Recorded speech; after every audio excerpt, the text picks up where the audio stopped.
Good morning मेरे प्रिय छात्रों, मैं आपका भाई जयराम जय। आज हम आपको बताने वाले हैं क्लास 10th जो हाइट एंड डिस्टेंस हैं उनके बारे में। दोस्तों, मैंने इससे पहले एक वीडियो बेसिक का कर चुके हैं जिसमें हम सारे कुछ बता चुके हैं। आप अगर उस वीडियो को नहीं देखे हैं तो पहले उस वीडियो को देखिए, उसके बाद आज हम एक्सरसाइज का करने वाले हैं। और एक्सरसाइज में पहला जो क्वेश्चन है हमारा वो है कि सर्कस का एक कलाकार 20 मीटर लंबी डोरी पर चढ़ रहा है। 20 मीटर लंबी डोरी पर चढ़ रहा है। देखिए, जो अच्छी तरह से तनी हुई है और भूमि पर सीधे लगे खंभे की शिखर से बंधा हुआ है। यदि भूमि स्तर के साथ डोर द्वारा बनाया गया कोण 30 का हो तो खंभे की ऊंचाई ज्ञात कीजिए। यहाँ दोस्तों जो कहा गया है वह कहा गया है खंभे की ऊंचाई। तो सबसे पहले कहता है कि ये जो सर्कस का कलाकार है 20 मीटर लंबी डोरी पर चढ़ रहा है। जो अच्छी तरीके से हमारे पास यह चित्र है। हम फिर एक बार चित्र छाप लेते हैं। देखिए, कुछ इस प्रकार से है कि ये हमारा एक सर्कस का कलाकार के द्वारा ये, और ये इनका हो जाएगा डोरी। ठीक है, ये जो डोरी है वह 20 मीटर लंबा है। आपके बुक में इन फिगर बनाया गया है, आप देख लीजिएगा। ये 20 मीटर लंबा है। ठीक है, और कहता है 20 मीटर लंबी डोरी पर चढ़ रहा है। ठीक है, और जो अच्छी तरीक़ा से तनी हुई है और भूमि पर जो लगा सीधा खंभा है से बांधा हुआ है। और यदि भूमि का स्तर के साथ डोरी द्वारा बनाया गया जो कोण है वह ये कोण दे रखा है कितना 30, वैसे बनाया गया आकृति। तो कहता है खंभे की ऊंचाई अर्थात ये कहता है ज्ञात करने के लिए। तो हम ए बी और सी इसको मान लेते हैं, और ये जो कह रहा है हमें इसको हम एच मान लेते हैं, यानी एच हमें इसको निकालना है। ठीक है, इसको निकालना है। तो दोस्तों, हम यहाँ अगर हल करेंगे तो हम यहाँ लिख सकते हैं कि जो मानेंगे माना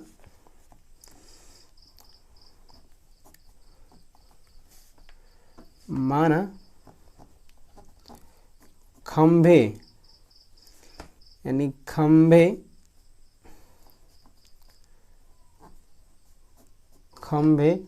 की ऊंचाई,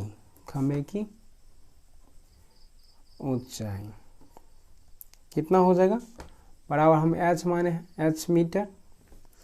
अगर हम ये एच मीटर माने, देखिए हमें ये कारण निकालने के लिए, और यहाँ कर्ण दे रखा है तो ये क्या हो जाएगा, न्यून कोण ये है तो ये लंब हो जाएगा। अर्थात अगर हम बात करें तो ये लंब बटा कर्ण हो सकता है या कर्ण बटा लंब, यानी दोनों को तुलना कर सकते हैं। तो हम विशेष करके लंब बटा कर्ण का फार्मूला लगाते हैं और जो होता है साइन थीटा के बराबर। तो हम यहाँ लिख सकते हैं साइन, और थीटा बराबर क्या होता है लंब बटा कर्ण, यानी लंब जो है लंब बटा कर्ण, यानी लंब जो है वह क्या आ जाएगा ए बी लंब हो जाएगा और ए सी कर्ण हो जाएगा, यानी ये आ जाएगा साइन 30 डिग्री। ठीक है, तो साइन 30 डिग्री की अगर बात करें तो यहाँ फिर से एक बार लिख लिए, और ए बी यानी ए बी ए और ए सी। तब अगर इनको साइन 30 का मान की अगर बात करें तो कितना होता है 1/2 बराबर हो जाएगा ए बी का मान यहाँ कितना एच मीटर, और ये जो ए सी का मान है वो 20 मीटर है। ठीक है, तब अगर हम इनको करें तो ये क्या आ जाएगा, मीटर और मीटर काट सकते हैं, तो मीटर और मीटर कट जाएगा तो ये बच जाएगा क्या 20 एकड़ 20, और ये आ जाएगा 2h बराबर कितना 20, और ये h बराबर हो जाएगा 20 बटे कितना 2, और इनको काटेंगे तो ये आ जाएगा 10। अब अगर ये 10 आ जाता है दोस्तों, यानी 10 जो है h बराबर 10, और यहाँ हम h को माने हैं, आप यहाँ देखिए h माने हैं खंभे की ऊंचाई जो मीटर में है। तो अगर ये h माना है, h आया है 10, तो अगर h को मीटर माने हैं तो हम यहाँ लिख सकते हैं क्या कि जो खंभे की ऊंचाई है वह कितना है 10 मीटर है। अतः हम यहाँ लिख सकते हैं, या इसलिए लिख सकते हैं, इसलिए खंभे की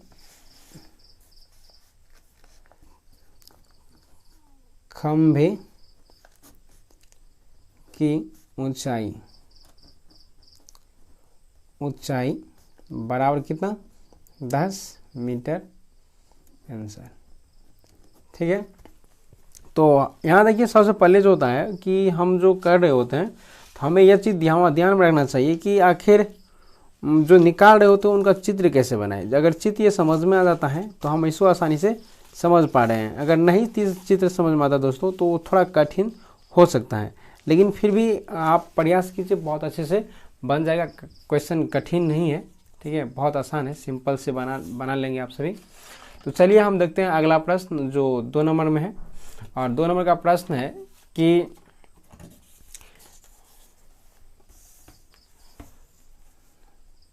आंधी आने से एक पेड़ टूट जाता है। आंधी आने से एक पेड़ टूट जाता है और टूटा हुआ भाग इस तरह मुड़ जाता है कि पेड़ का शिखर जमीन को छूने लगता है। पेड़ का जो शिखर है वह जमीन को छूने लगता है। तो ध्यान दीजिए यहाँ पेड़ का जो शिखर है वह जमीन को छूने लगता है। तो हम इनका सबसे पहले चित्र के बना लेते हैं और चित्र बनाते चलते हैं। जैसे लिखा हुआ है यहाँ देखिए, हम यहाँ एक चित्र बनाते हैं कि जो सपोज मान लेते हैं कि ये जो डॉट लाइन है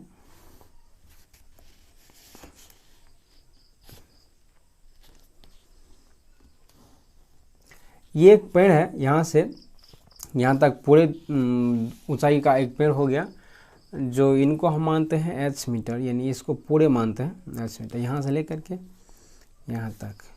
लेकिन ये आंधी आने से ये जो हो गया, कहने का मतलब हम इनको मान लेते हैं A और इनको B और इनको C और इस बिंदु को मान लेते हैं D। ठीक है, ऐसे भी मानते हैं।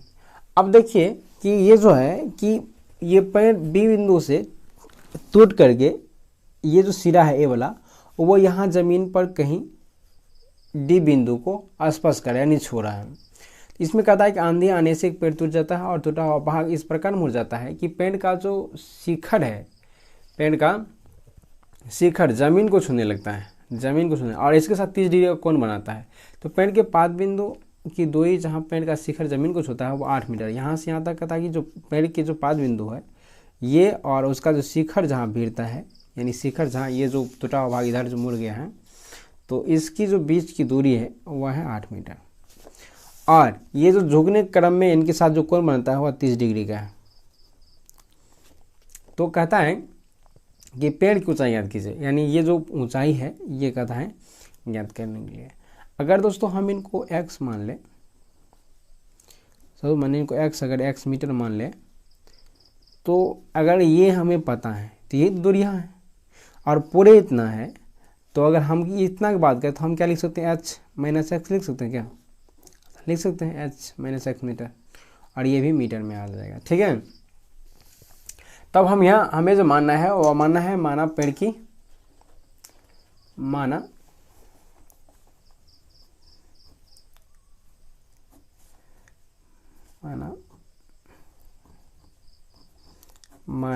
पेड़ की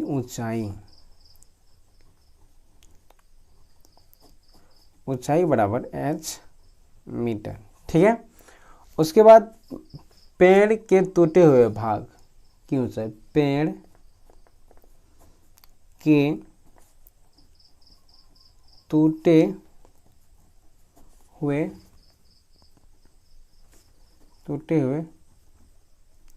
भाग की ऊंचाई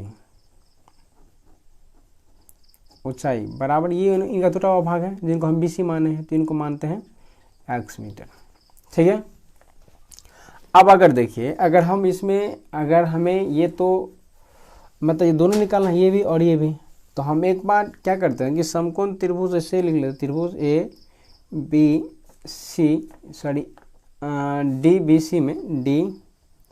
DBC में, ठीक है। तो ये अगर हम इन दोनों की तुलना करेंगे या फिर इन दोनों की तुलना करेंगे, किसी की तुलना कर सकते हैं, ये इनको या इनको कर सकते हैं, तो हम इनको तुलना कर लेते हैं पहले। तो इनमें हम देखते हैं कि लंब बटे जो आधार है, लंब बटे आधार, तो यहाँ हम लिख सकते हैं लंब बटा टेन थीटा की तुलना करेंगे, टेन थीटा बराबर हो जाएगा क्या BC बटे डी और सी, अर्थात जो बी सी है, बी सी का मान भी दे रखा और डी सी का मान भी दे रखा। तो यहाँ टेन थीटा का जो हम क्या लिख सकते हैं, टेन 30 डिग्री, और ये लिखेंगे कि बी सी जो है बी सी कितना है, एच माइनस एक्स, और ये बटे कितना आ जाएगा 8 मीटर। और ये जो माने हैं इनको हम यहाँ लिखेंगे 10-30 का जो मान होता है वह होता है 1/√3 बराबर होगा एच माइनस एक्स बटा 8। ठीक है, तब यहाँ हम इनको ऐसे लिख सकते हैं, इनको गुना करेंगे इनके साथ तो ये आ जाए कितना, एच माइनस एक्स बराबर 8/√3। इनको समीकरण हम ऐसे छोड़ देते हैं, या फिर हम लिख सकते हैं समीकरण 1। ठीक, अगर फिर बात करें इसी में, अगर हम तो इस बार तुलना की थी इनको, अब इनको तुलना कर लेते हैं, या इनको तुलना कर सकते हैं। ठीक है, तो हम इनको भी तुलना कर सकते हैं, क्योंकि जो हमें ज्ञात होता है उनके साथ में तुलना करेंगे। तो हमें यहाँ डी सी और यानी आधार और ये कर्ण की तुलना कर रहे हैं, तो हम यहाँ लिख सकते हैं कॉस 30 डिग्री, डायरेक्ट लिख देते हैं कॉस 30 डिग्री बराबर डी सी यानी आधार बटा कर्ण, डी सी बटा डी बी कर सकते हैं, डी बी। और इनका जो मान होता है cos 30 डिग्री का वो होता है √3/2, और बराबर हो जाएगा डी सी यानी 8/डी और बी, डी बी यानी एक्स। तब इनको हम करेंगे तो यहाँ लिख सकते हैं कितना, √3x और बराबर 16, और ये x बराबर लिख सकते हैं 16/√3। ठीक है, 16/√3। अगर दोस्तों हम ये जो मान है हमारा x, अगर इसमें रख दें तो हमें h का मान निकल जाएगा, जो कि पेड़ की ऊंचाई हमें निकालना था। कहने का मतलब ये जो मान आप पेड़ की ऊंचाई हम माने हैं तो ये निकल जाएगा, तो हम आसानी से हो जाएगा। तो हम यहाँ यही करेंगे कि जो x का मान है ये वाला 16/√3, ये हम समीकरण 1 में रख देंगे। तो लिख देते हैं समीकरण 1 में x का मान रखने पर, ठीक है, तो जब समीकरण 1 की बात करें तो ये h माइनस एक्स है बराबर कितना 8/√3। अगर इसमें x का मान रखेंगे अर्थात क्या 16/√3 बराबर 8/√3 है कन्फर्म।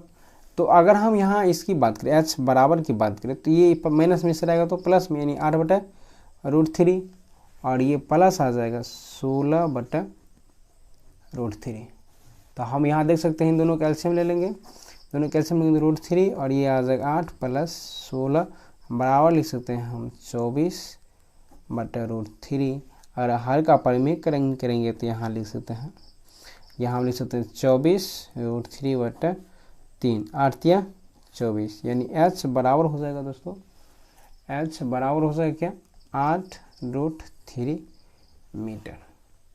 ठीक है, तो अतः हम क्या कर सकते हैं, अतः हम कर सकते हैं इसलिए जो पेड़ की ऊंचाई है, इसलिए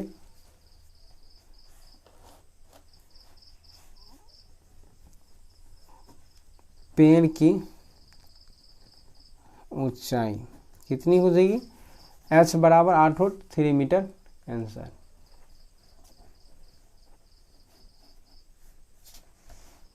आ जाएगा आंसर।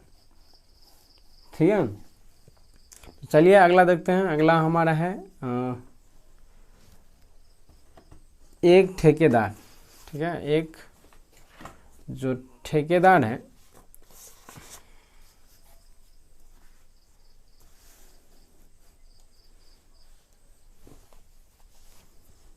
एक ठेकेदार जो बच्चे के लिए फिसलन पट्टी बनाना चाहता है, एक ठेकेदार जो बच्चे के लिए फिसलन पट्टी बनाना चाहता है।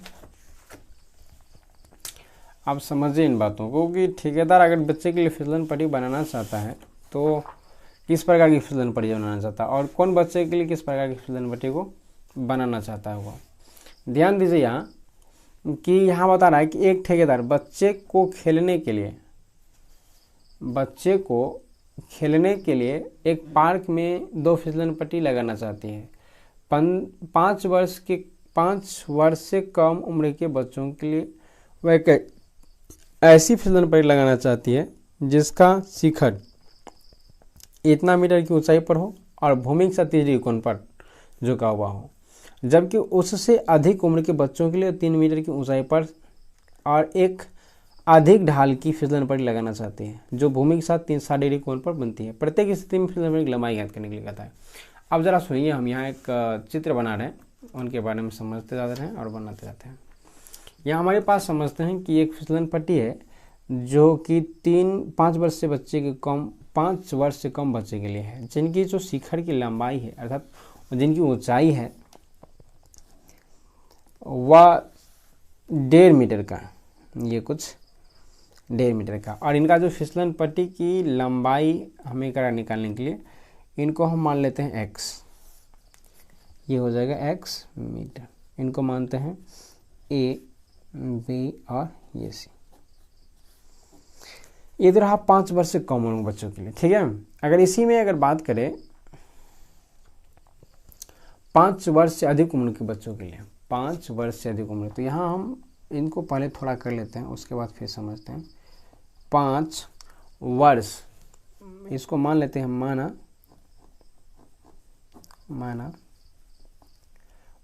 5 वर्ष से कम आयु के बच्चों के लिए बनी फिसलन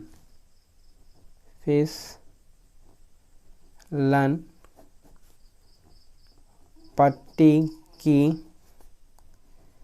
लंबाई कितनी हो जाएगी, ये x मीटर है। तो अगर इसमें हम बात करें त्रिभुज ABC में, तो ये लंब है और ये कर्ण है, और ये जो 30 को कौन बना रहा था, वो 30 को बना रहा था। तो हम यहाँ लिख सकते हैं क्या कि त्रिभुज ABC में यानी लंब बटा क्या, कर्ण की बात कर रहे हैं अर्थात साइन थीटा की बात कर रहे हैं, और साइन थीटा बराबर हमें पता होता है कि लंब बटा कितना, कर्ण। अगर लंब बटा कर्ण की बात कर रहे हैं हम, तो यहाँ हम क्या लिख सकते हैं कि साइन थीटा का जब कितना है 30, तो यहाँ लिखेंगे साइन 30 डिग्री बराबर लंब यानी कितना हो जाएगा, ये 1.5 मीटर और बट्टा आ जाएगा यानी x मीटर। दोस्तों अगर इसकी बात करें तो 1/2 बराबर कितना 1.5, और ये आ जाएगा x, और ये x बराबर हो जाएगा 1.5 3 मीटर, 1.5 3 मीटर, ठीक है। तब अगर ये तो आ गया 5 वर्ष से कम उम्र के बच्चे के लिए। अगर 5 वर्ष से फिर आगे हम इसी ऊपर है, तो यहाँ लिखता है कि लगाना चाहती है जिसका शिखर इतना ऊंचाई पर हो, भूमि के साथ इतना कोण पर झुका हुआ हो, ठीक है। जबकि उससे अधिक यानी 5 वर्ष से अधिक बच्चों के लिए एक और फिर से फिगर बना लेते हैं।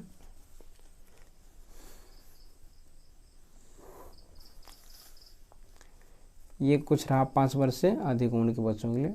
दोस्तों हमें एक साथ नहीं बनाना चाहिए था, ठीक है, तो हम वैसे इस प्रकार से बना लिया। आप चाहे तो एक साथ इनको बना सकते हो।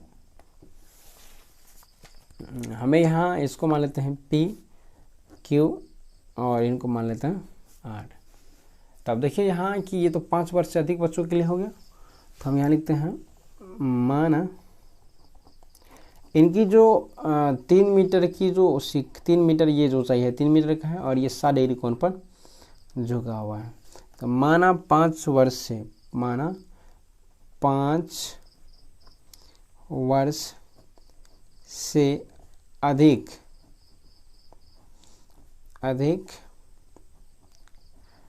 आयु के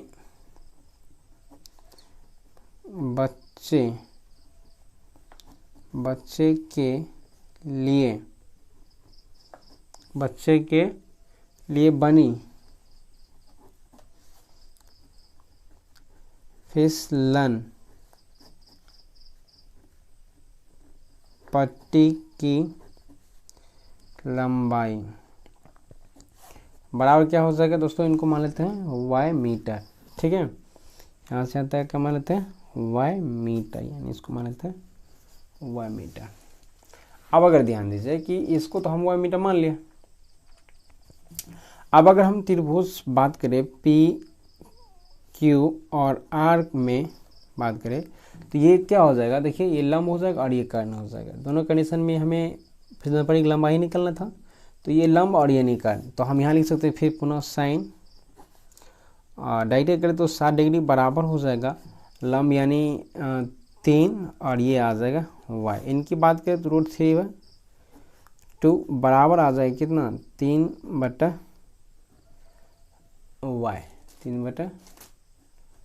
तो यहाँ आप देखिए तो हम यहाँ लिख सकते हैं क्या कि जो इनको यानी x और 3 को गुना करेंगे तो ये क्या आ जाएगा √3 y बराबर 3 गुना 6, अर्थात y बराबर क्या 6 कितना √3 और ये गुना करेंगे तो ये आ जाएगा कितना 6√3 और बटे 3 यानी काटेंगे तो 2√3 मीटर। अतः हम यहाँ दोनों के लिए लिख सकते हैं कम उम्र के बच्चों के लिए कितना यहाँ देखिए कम उम्र के, यहाँ लिख लीजिएगा आप एक लाइन कि कम उम्र के बच्चों के लिए जो फिसलन मट्टी लगाना चाहता है वह कितना मीटर का होगा 3 मीटर का लंबा, और उससे अधिक बच्चों के लिए ये कुछ 2√3 मीटर का लंबा हो जाएगा जो फिसलन पट्टी की लंबाई हो जाएगी। ठीक है, तो आप लिख लीजिए इसलिए 5 वर्ष से कम उम्र बच्चों के लिए फिसलन पट्टी की लंबाई कितना 3 मीटर और 5 वर्ष से अधिक बच्चे की फिसलन पट्टी के लिए 2√3 मीटर। तो ठीक है, हम वैसे आगे बढ़ते हैं। 5 नंबर देते हैं, कहता है कि भूमि के एक बिंदु से जो मीनार के पाद बिंदु से 30 मीटर दूरी पर है, मीनार की शिखर का उन्नयन कोण जो है वह 60 है, सॉरी 30 डिग्री का है, सॉरी दोस्तों 30 डिग्री का है।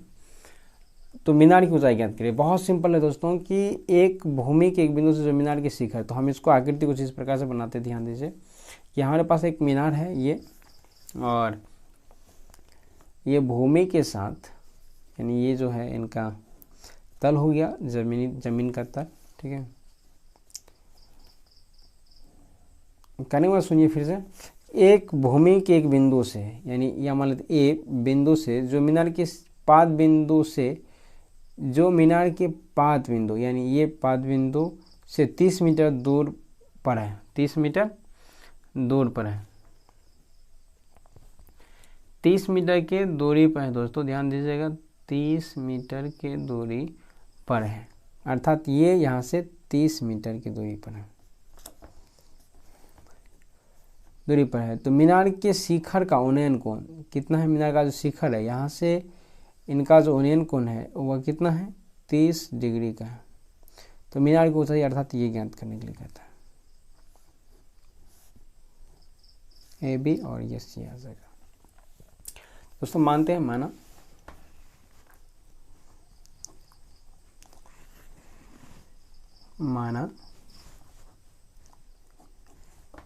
मीनार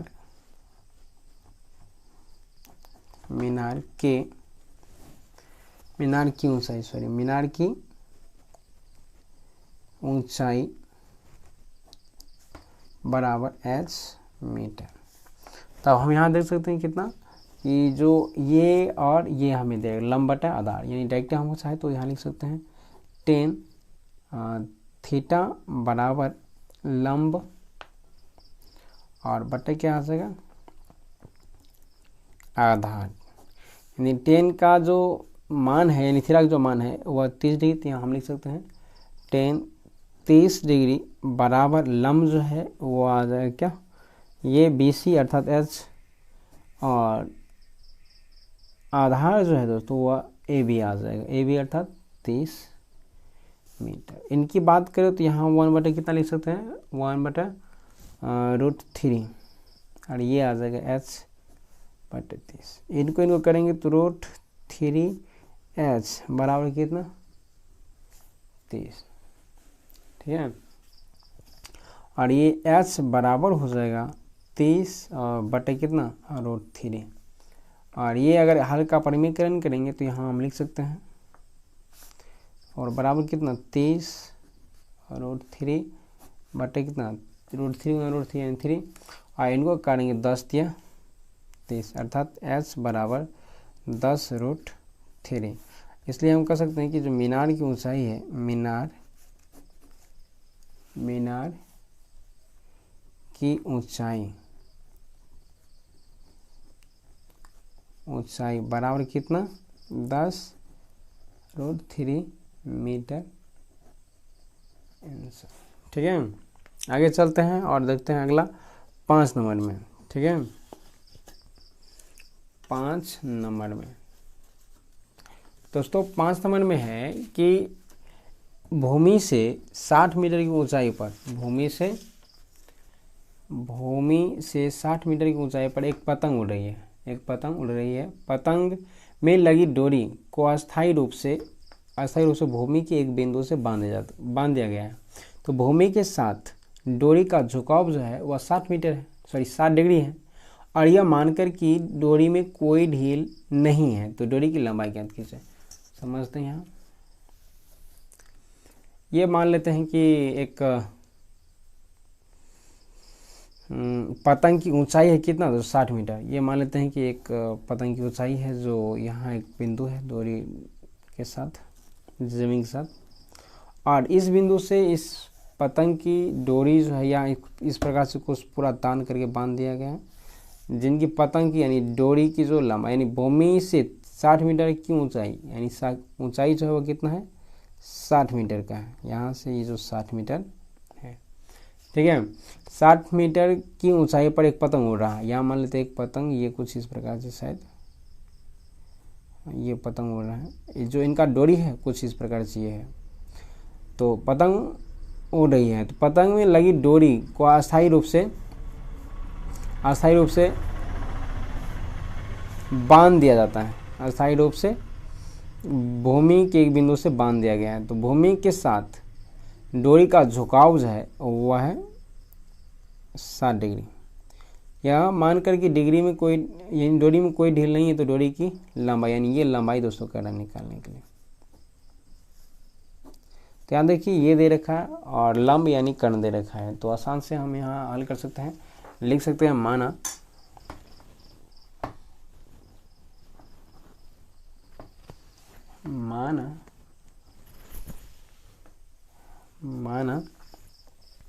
कि पतंग की डोरी की लंबाई, पतंग की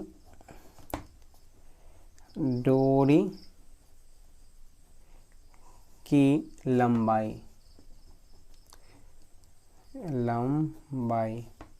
बराबर कितनी x मीटर।